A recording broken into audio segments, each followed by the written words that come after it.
Le sport pour la vie, c'est une émission où des passionnés de sport, des gens actifs et des entraîneurs viennent nous partager leur histoire et ce que le sport leur a enseigné pour toute la vie. Tout ça dans le but d'aider les parents et les entraîneurs à accompagner les petits et grands sportifs à prendre soin d'eux et à développer leur intelligence émotionnelle avec le sport comme outil. Bienvenue à tous les passionnés de sport pour la vie.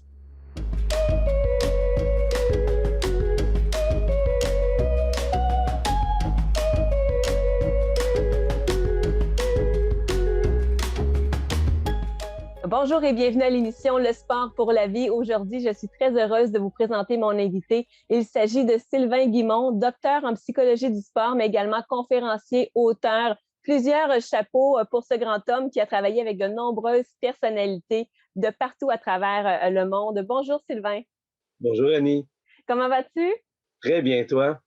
Très bien, merci d'emblée Sylvain. Merci de ton temps aujourd'hui. Ça me fait vraiment plaisir de te recevoir parce que j'avais hâte que nos téléspectateurs et nos auditeurs entendent les conseils que tu as à nous donner, l'expérience que tu as. C'était vraiment important pour moi de t'avoir dans l'émission parce qu'on traite évidemment des besoins psychologiques du sport à travers notre émission, mais aussi de ce que le sport nous amène dans la vie également. Et je sais que tu as écrit de nombreux livres, Sylvain, et notamment, tu en as écrit un qui s'appelle « Le hockey, c'est dans la tête ». Ouais. Comment dire, cette ligne-là, on l'entend très souvent, mais au fond, qu'est-ce que ça veut dire? On se dit, ben, c'est relié à la force mentale, mais dans le fond, si on gratte un petit peu, là, comment on fait pour l'avoir, cette force mentale-là? C'est si facile à dire. C'est comme dans les boys, la dureté du mental, Voilà. mental toughness. En fait, j'ai écrit le hockey, c'est dans la tête, mais Annie, j'aurais pu écrire n'importe quel projet, n'importe quelle chose qui nous arrive dans la vie commence dans notre tête et ensuite dans notre cœur. Puis ensuite, c'est de s'assurer que les deux sont intimement reliés et nous, tous les deux, nos vies se sont entrecroisées quelques fois. Et je suis très heureux d'être là avec toi ce matin parce que je pense qu'on a beaucoup d'intérêts en commun. C'est pour ça qu'on s'est rencontrés à quelques reprises auparavant. Euh, Tu es une spécialiste des émotions, une spécialiste dans le coaching des jeunes dans une passion qui est le sport. Et ton émission s'appelle, euh, en fait, le sport est pour la vie. Pour la vie, il y a pour la vie, pour avoir plus de vie dans sa vie, pour la vie, pour toute la vie. Et aujourd'hui, je pourrais dire que la vie est aussi du sport. Dans le sens que on vit des moments difficiles et le sport sert à développer notre identité. On sait que en bas âge, les enfants vont développer leur identité à partir en grande partie au niveau génétique. Donc, ils ont reçu une partie de leur personnalité qui leur vient de leurs parents, puis une partie de leur personnalité vient du fait qu'ils le développent avec les gens qui les entourent. Donc, quand tu me poses la question, le hockey, c'est dans la tête, ce qui fait la différence dans différents athlètes de haut niveau, c'est pas le talent. Le talent, il est là dans la majeure partie d'entre eux parce que c'est la raison pourquoi ils sont là. Ce qui les démarque, c'est comment ça se passe dans leur tête et surtout dans leur soliloque. Le soliloque, c'est ma conversation interne. Donc, la petite parole qui me parle toujours à l'intérieur et on se parle toujours à soi-même. Donc, quand je demande aux gens, est-ce qu'il y en a qui parlent tout seuls? Et je suis heureux de voir qu'il y en a qui lèvent la main. Je leur dis, Annie, bravo à vous, c'est que vous pensez. Parce que penser, c'est se parler à soi-même. Donc, c'est notre conversation interne. Et notre conversation interne va développer trois aspects importants, mais très, très importants de comment je vais agir dans la vie, qui est l'estime de soi. Donc, quelle est la valeur que je me donne? La confiance en moi. Qu'est-ce que je crois être capable de faire? Quelles sont mes capacités? Ensuite, l'image de moi. Comment l'influence des gens autour de moi viennent changer comment moi je me perçois. Et tout ça, c'est augmenté par une seule petite chose, ça s'appelle l'amour de soi. Donc, quand cet amour-là, il est profonde pour soi-même, on peut se donner une bonne valeur, on peut essayer des choses parce que notre vie ne dépend pas du jugement des autres, mais de nous. Et quand on a cet amour de soi-là, ben, l'amour que les autres nous portent est importante, mais pas aussi importante que celle qu'on se porte à soi-même. Donc, on ne fait plus les choses pour être aimé, mais on fait les choses simplement pour être. Et les gens qui vous aiment vont vous aimer comme vous êtes. Et ça, c'est le plus grand geste de générosité qu'on a entre deux êtres humains, c'est de dire à l'autre, ne change rien, je t'aime comme t'es.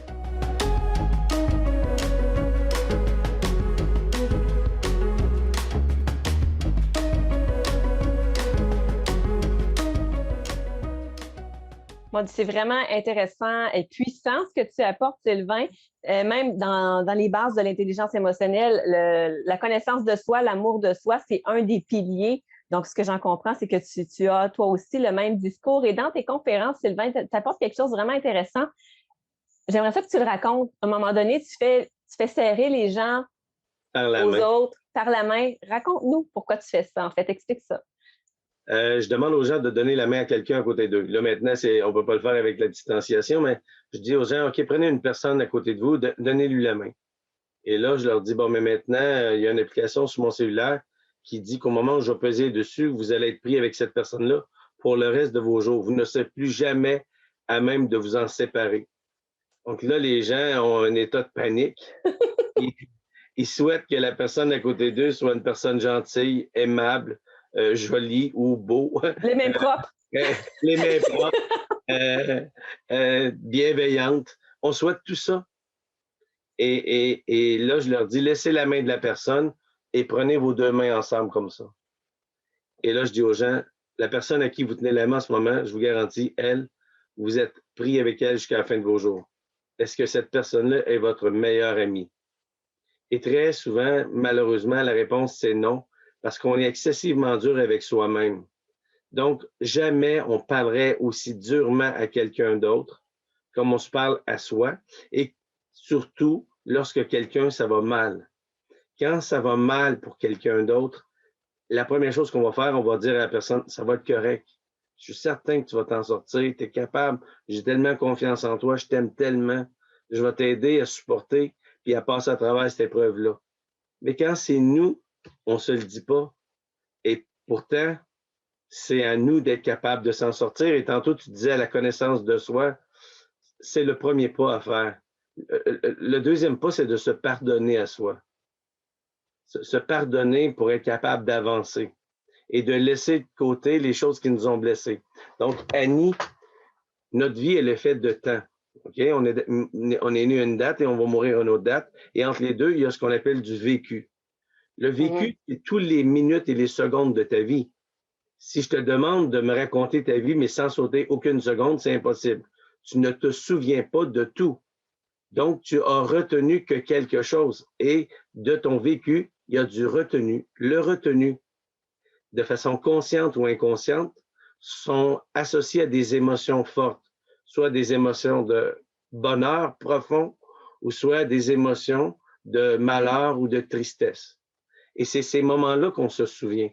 Et ces moments-là viennent soit rendre notre vie très belle, ou soit rendre notre vie un peu comme un enfer. Et la seule partie que moi j'ai accès seulement à une partie qu'on appelle le recadrage cognitif. Je peux recadrer de façon consciente les choses qui m'ont blessé et les remettre dans un cadre qui arrête de me faire souffrir. Et ensuite, je peux passer à l'avenir, au futur, parce que justement, j'ai fait un détachement. Dans le mot détachement, il y a le mot tâche pour être capable de continuer. Et Sylvain, tu parles de recadrage, tu parles aussi de se pardonner. Là, on parle beaucoup des athlètes. On peut parler aussi des entraîneurs. En tant qu'entraîneur, on se pardonne peut-être pas les mêmes affaires nécessairement qu'un athlète. Moi, ce que j'aimerais savoir, c'est qu'en tant que parent qui entraîne les enfants, les jeunes sportifs, ben comment on fait justement pour faire ce pas-là, pour se pardonner nos erreurs ou peu importe, là? OK. Les gens qui choisissent de devenir entraîneurs, coach, les parents qui ont choisi de placer leurs enfants dans le monde du sport, ils le font parce qu'ils veulent que leurs enfants deviennent de meilleures personnes. Ils veulent que l'expérience vécue dans le sport, la persévérance, la coopération, l'estime de soi, la confiance en soi, tout ça, c'est des choses qu'on aura besoin dans notre vie ultérieurement.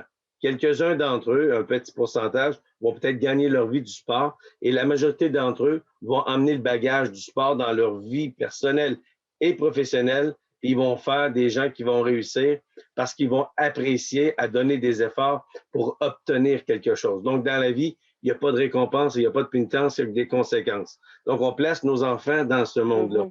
Comme instructeur, quand on le fait, c'est parce qu'on veut redonner, c'est parce qu'on veut aider. Donc, les gens qui s'accomplissent, c'est des gens qui ont compris que pour s'accomplir, c'est servir pour réussir. Donc, je sers quelqu'un.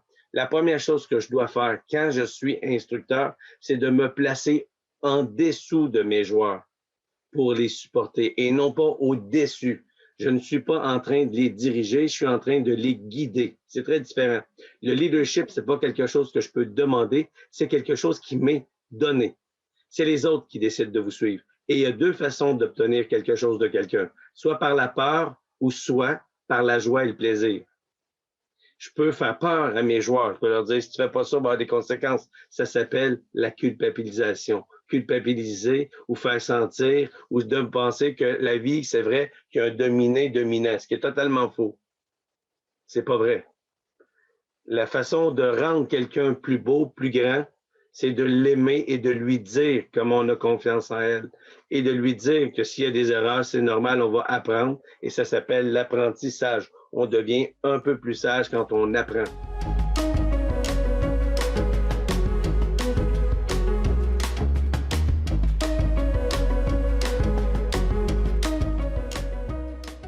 Mais il y a vraiment un lâcher-prise là-dedans, Sylvain, parce que dans le monde du sport, on axe énormément sur les compétences, sur la technique, puis c'est parfait. Mais justement, l'humain derrière l'athlète en premier, c'est vraiment là où l'entraîneur, comme tu dis, se met en dessous de ses joueurs pour les guider.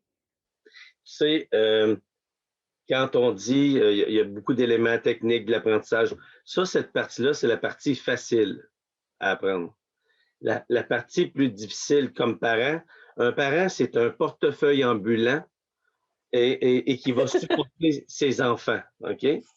Et il doit laisser le rôle de l'instructeur à l'instructeur. Quand je suis un parent, mon rôle, c'est de supporter et d'écouter mon enfant pour qu'il soit le plus heureux possible, d'avoir le goût de retourner à cette activité-là à chaque fois que ça se présente.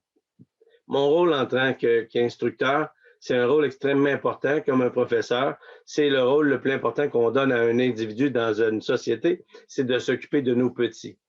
Donc, quand on fait ça, à n'importe quel âge, il n'y a pas d'âge où les enfants ne demeurent pas des enfants. Les enfants demeurent des enfants de quelqu'un d'autre toute leur vie.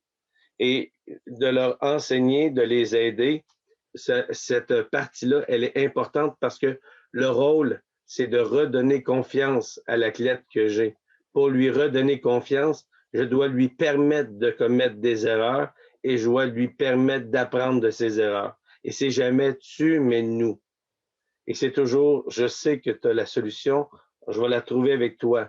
Donc, on fait toujours participer l'athlète à ce qu'il sente que la solution, elle vient de lui. Moi, je ne fais que le guider. Quand je fais ça, je suis en train d'augmenter sa confiance en lui.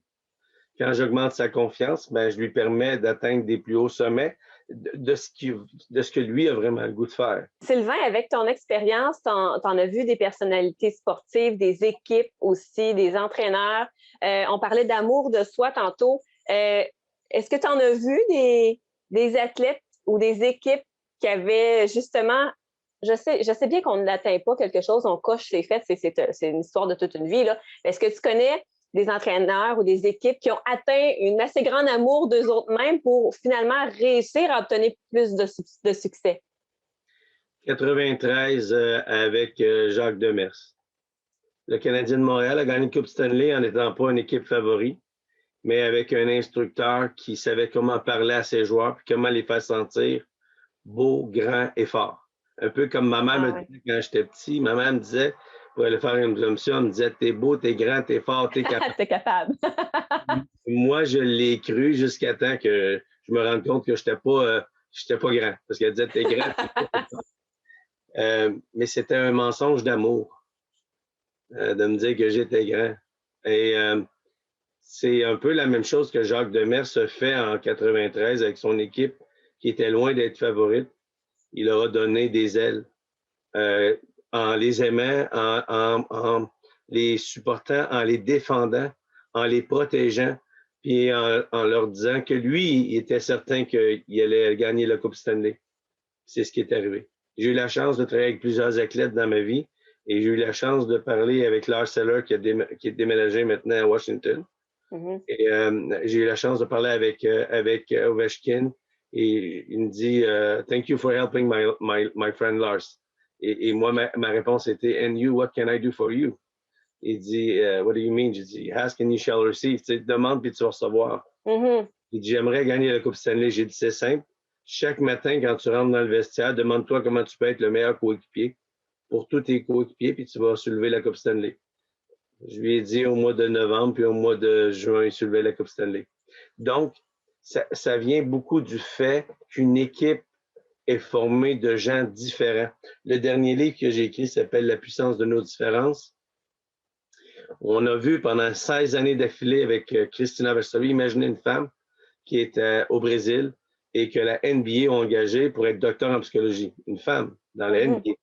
Et pendant 16 ans, elle a prouvé que les équipes qui avaient gagné des championnats étaient composées de plus de types de personnalités variées. Donc, dans une équipe, il faut avoir des gens très différents, mais surtout, avant tout, apprécier leurs différences, parce que c'est dans nos différences que se cache notre puissance. Si nous étions tous exactement pareils, on n'aurait rien, on pourrait arriver à rien. On arrive à quelque chose dans la vie lorsqu'on est avec des gens qui sont différents de nous et qui nous font évoluer, et vice-versa. Donc, quand les gens me disent hey, « Sylvain, je veux partir en affaires avec Pierre, on est pareil, on pense pareil », je dis « Faites pas ça, vous allez avoir les mêmes forces et les mêmes faiblesses. » Trouvez quelqu'un qui va avoir des opinions et des points de vue différents. Et quand ça arrive, bien, vous avez plusieurs solutions à un même problème. Et c'est dans cette solution-là de mise ensemble de nos différences qui fait qu'on est puissants tous ensemble.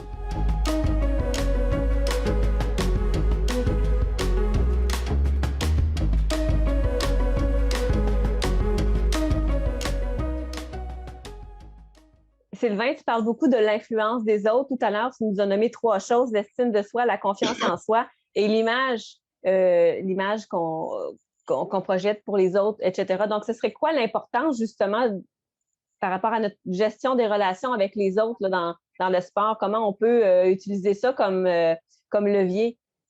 L'estime de soi, c'est la valeur que je me donne. Donc, de façon consciente ou inconsciente, on a tendance à se comparer aux autres. L'être humain fait ça constamment. Tu le fais, je le fais, tout le monde le fait. Et plus ma valeur, je me donne élevée, plus il y a des chances que j'aie le courage de m'essayer. Mais si ma valeur, elle est moindre, je n'aurai pas le courage de dire je suis capable. Ben non, moi, je ne suis pas capable parce que ma valeur n'est pas assez grande. Et la valeur qu'on a souvent, on va la puiser auprès des autres, de comment les autres vont nous aimer. Donc, souvent, on va changer pour l'autre, on va demander pour l'autre, on va faire les choses différemment, de peur d'être exclu d'un groupe. Donc, de peur d'être différent. Et pourtant, cette différence-là nous rend plus grands. Elle nous démarque. Hein? Ça le dit, démarquer. Se démarquer. Pour me démarquer, il ne faut pas que je sois exactement comme tout le monde. Il faut que je sois différent. Et je vais me démarquer sur certains points. Donc, pour un athlète, il faut trouver ce qui fait de bien et dire, on va travailler sur tes forces et non pas sur les faiblesses. Mais dans notre société, on adresse toujours les problèmes. On n'adresse jamais ce qui va bien. Ouais, ce qu'il faut faire, c'est adresser ce qui va bien et dire, voici tes faiblesses. On va s'occuper de tes faiblesses de façon minime, seulement pour pas qu'ils nuisent. Parce que j'ai jamais vu personne dire, ah, moi, je suis tellement bon dans ça, mais j'haïs tellement ça. Non, mais surtout dans le sport, on a tendance vraiment à mettre l'accent sur on va travailler ce qui ne marche pas. C'est ça. Mais il ne faut pas faire ça. Parce que lorsqu'on fait ça, on devient médiocre. Si moi, je travaille une faiblesse, je vais devenir correct, mais je ne peux pas être outstanding. Je ne peux pas me démarquer. Je me démarque dans quelque chose que je suis déjà excellent. Maintenant, comment on remarque les gens dans la Ligue nationale? On va les remarquer sur ce qui se démarque. Donc, moi, quand ils viennent me dire, je me dis, OK, mais c'est quoi que tu es très bon? Ils vont me dire, ah, je patine très, très vite. Ou toi, tu es dans le monde du baseball. Ils vont dire, je cours très, très vite. Je vois le début. OK, parfait. À partir de demain matin, pratique-toi courir encore plus vite. Parce qu'ils vont te Ouais, remarquer sur ce que tu es excellent, pas sur ce que tu n'es pas bon. effectivement. Adresse tes faiblesses pour pas qu'ils soient une nuisance, mais passe pas trop de temps là. Il n'y a personne qui devient outstanding dans leurs faiblesses. On devient outstanding dans ce qu'on est déjà excellent. Donc, il faut mettre, et ce qui arrive lorsqu'on fait des choses qu'on est excellent, bien, on reçoit plein de compliments et ça nous rend heureux. Et quand on est heureux, on performe mieux. On performe mieux quand on est heureux. Et il n'y a Exact. personne qui est bon dans tout, là. Moi, quand j'entends dire, ah, ça, c'est un joueur complet, c'est parce qu'on n'a pas trouvé de qualité. Et C'est bon ce que tu dis, par exemple. Mais est-ce que tu es en mesure pour les gens qui nous écoutent, Sylvain, justement, de dire que tu as constaté que même dans les ligues majeures, peu importe que ce soit la Ligue nationale ou autre, que finalement, il y en a des gens en fait, c'est possible d'assez travailler sur soi pour atteindre du succès, justement en ayant travaillé sur l'amour de soi, la confiance en soi, son estime. ben, Donc, ça arrive à du vrai monde, ça, là. tous ceux qui se retrouvent là ont un bagage d'une passion qui est tellement puissante qu'ils vont développer cette partie-là. Parce que tu ne te rends pas dans un endroit aussi difficile en t'abaissant et en t'auto-détruisant constamment. Mm-hmm. Tu te rends là parce qu'en dedans de toi, il y en a une force puissante qui dit je sais que je suis capable, parce que si tu ne le crois pas, ça ne peut pas arriver. Donc, ils vont le croire profondément. Maintenant, les équipes de ce haut niveau-là sont des équipes fabriquées de spécialistes. Chaque personne a une spécialité sur laquelle il se démarque. Ouais. Et Ils ont un rôle. il y a un rôle précis. Donc, chacun a un rôle à jouer à l'intérieur de cette équipe-là. Mais c'est la même chose dans la vie. On prend la vie et on fait un travail ensemble. Mais chaque personne va avoir son rôle, ses tâches, puis ce qu'il devra faire. Donc, c'est un peu la même chose dans le monde du sport que dans la vie de tous les jours. C'est la même chose.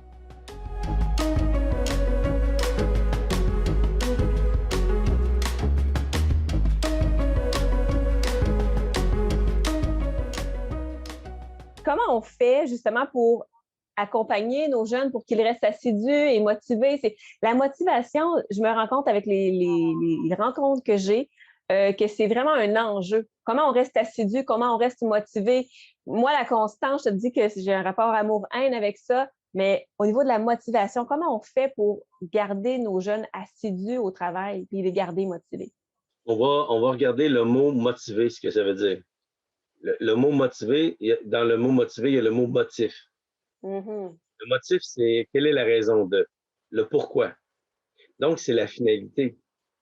Donc, ma motivation, elle se cache dans le but à atteindre. Si le but à atteindre n'est pas assez grand et puissant pour me faire vivre l'émotion que je vivrai quand j'y serai, elle ne sera jamais assez grande pour m'amener jusque-là. Donc, je dois regarder quel est le but que j'ai mis. Et le but que j'ai mis, il doit être vraiment spécifique.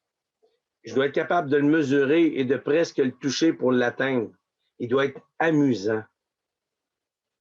Sylvain, tu es la première personne qui, quand elle parle d'objectif, me dit ben, il faut que quand je vais atteindre mon objectif, il y a une émotion qui vienne avec, puis que ce soit amusant. Alors que dans ma tête, on fait du sport justement pour le plaisir, puis à partir du moment où tu t'amuses plus, ben. Il y a deux plaisirs qu'on a, celui de le performer et celui de la satisfaction de l'avoir réussi. Donc, oui, j'ai du plaisir à le faire dans le chemin pour m'y rendre et ça me garde motivé. Ça, c'est cet amusement-là qui fait que je réussis constamment. Mais à la toute fin, quand j'atteins l'objectif voulu, il faut que je sois surtout heureux de l'avoir fait et d'une satisfaction, d'une fierté de l'avoir obtenu. Et à l'athlète, quel conseil donnerais-tu? Amuse-toi. Amuse-toi. Parce que c'est juste un jeu. Bien, là-dessus, Sylvain Guimond, merci beaucoup de ton temps aujourd'hui. Ça m'a fait plaisir de te recevoir à l'émission. Annie, je veux ajouter une dernière chose. OK, on a-tu 2 minutes? Bien, certainement. OK. sais, maintenant, dans ma carrière, j'ai beaucoup plus d'athlètes qui sont qui sont rendus dans la Ligue nationale, tout ça. Puis je suis des jeunes, tout ça, et j'aime ça. Et quand ils m'appellent, c'est toujours la même chose. Ils vont dire Hey Doc, là, ils vont le dire en anglais souvent ou en français. J'ai perdu ma confiance. Ça va pas bien, là. Je suis dans une léthargie. Et là, je leur dis Ah oui, tu joues dans la Ligue nationale. Fait que je dis On va revenir en arrière. Quand tu avais 12-13 ans, si un jour je t'avais dit que tu serais un joueur de la Ligue nationale, comment tu te serais senti quand tu avais 12-13 ans? Ah, j'aurais été fou comme un belay, j'aurais sauté partout. Bon, ben, j'ai dit là, ferme ta gueule, puis saute partout parce que t'es rendu. OK? Maintenant, dis-moi qu'est-ce que tu veux qu'on règle ensemble. Je leur ferais prendre conscience d'une première chose. Ça va mal, mais ça va pas si mal que ça. C'est pas la fin du monde, on va dédramatiser. Tu rêvais de jouer dans la Ligue nationale, t'es rendu. Maintenant, il ne faut pas que ton rêve se tourne en cauchemar. Sois conscient et jouis de ça, tu l'as mérité. Maintenant, ça va un peu plus mal. Tout finit dans la vie. Même le bonheur, des fois, s'arrête. Le malheur s'arrête. Il y a une fin à tout. Il y a même une fin à notre vie. Donc, il va y avoir une fin à cette léthargie-là du moment où tu ne vas plus te concentrer sur ce qui va mal, mais te concentrer sur ce que tu faisais de bien. Merci beaucoup, Sylvain. Ça a été vraiment apprécié. Puis, à quel endroit on peut te suivre, dis-nous? Bon, sylvainguimont.com. Mon courriel, c'est sylvainguimont.com. Puis mon numéro de cellulaire, là, c'est 514-915-5183. Les gens trouvent ça drôle quand je donne mon numéro de cellulaire. Mais mon téléphone, je pensais que c'était fait de parler au monde. Moi. Oh, merci, Sylvain. Il n'y en a pas deux comme toi. C'est ta force.